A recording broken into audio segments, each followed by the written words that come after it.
Greetings, everyone. Pete Pardo here from Sea of Tranquility. Welcome to day 11 of albums that are 50 years old in 2022 as we look back on 1972, a great year in music across all genres. I think we can all agree on that. What we're doing each and every day during the month of January is I'm picking out my 31 favorites from 1972, again across all genres. Today we got a really, really good one. It's funny though, I was thinking about this. If we would have done this exercise maybe 10, 15 years ago, I don't even know if this album would have even made my top 31, strangely enough. This is one of those albums by this band that for many, many years I was never that fond of.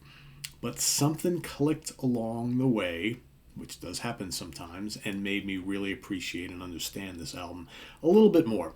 Released May 12th, 1972, produced by Jimmy Miller, all right, on their own Rolling Stones label. Of course, I'm talking about Exile on Main Street.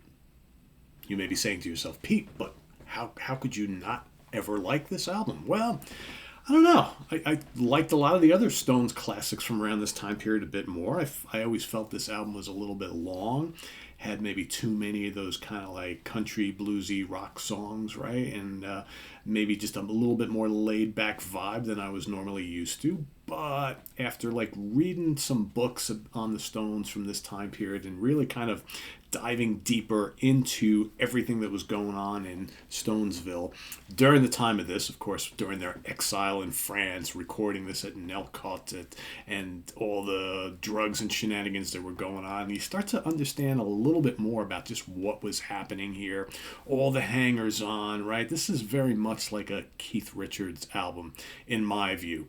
And I think what I always kind of maybe early on didn't like about this album is there was not as much Mick Taylor on this album as on, Sticky Fingers, for example, or the next couple of albums, right? But the more I got to know about everything that was happening during the Exile on Main Street sessions and going on with the Stones and the whole like kind of like historic aura about this time in the history of the band, the more I started to appreciate the songs and the whole vibe of it all. And it is so different. And this has become a favorite Stones album. And specifically, I mean, this is an album I love to play like in the summertime. To me, this is like kind of like hanging out by the pool music, flipping some stuff on the grill, maybe sipping a cold drink, just kind of getting down with the Stones, going back to 1972 to Exile. So a lot of great songs on here.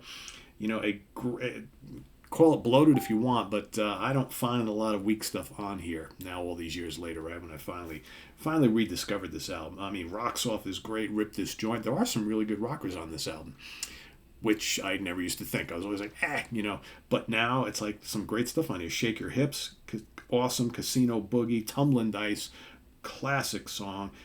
I like stuff like Sweet Virginia, right? Never used to like that song at all. Sweet Virginia is great. Torn and Frayed, Sweet Black Angel, Lovin' Cup. Such a fun song, right? Lovin' Cup. Happy. Great Keith song. A lot of great Keith songs on here.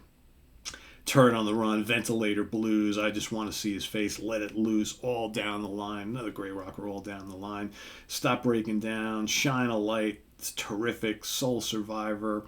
There's also Plundered My Soul, Following the River, Dancing in the Light. Good stuff on here. Mix sounds great. There's lots of really cool drums and percussion going throughout this album. A lot of really good kind of swampy acoustic slide guitar stuff and a lot of different textures, a lot of nice piano on this album, and there is some very tasty lead guitar from Mick Taylor on this album, but this is not like a big, bluesy, hard-charging guitar rock album, I don't feel, but it doesn't need to be.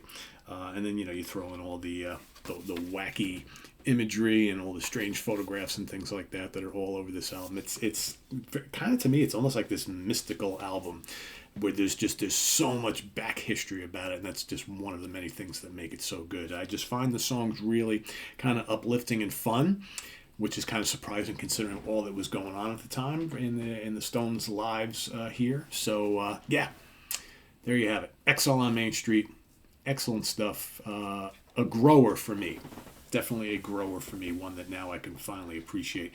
after all these years. So let us know what you think about Exile on Main Street in the comments below.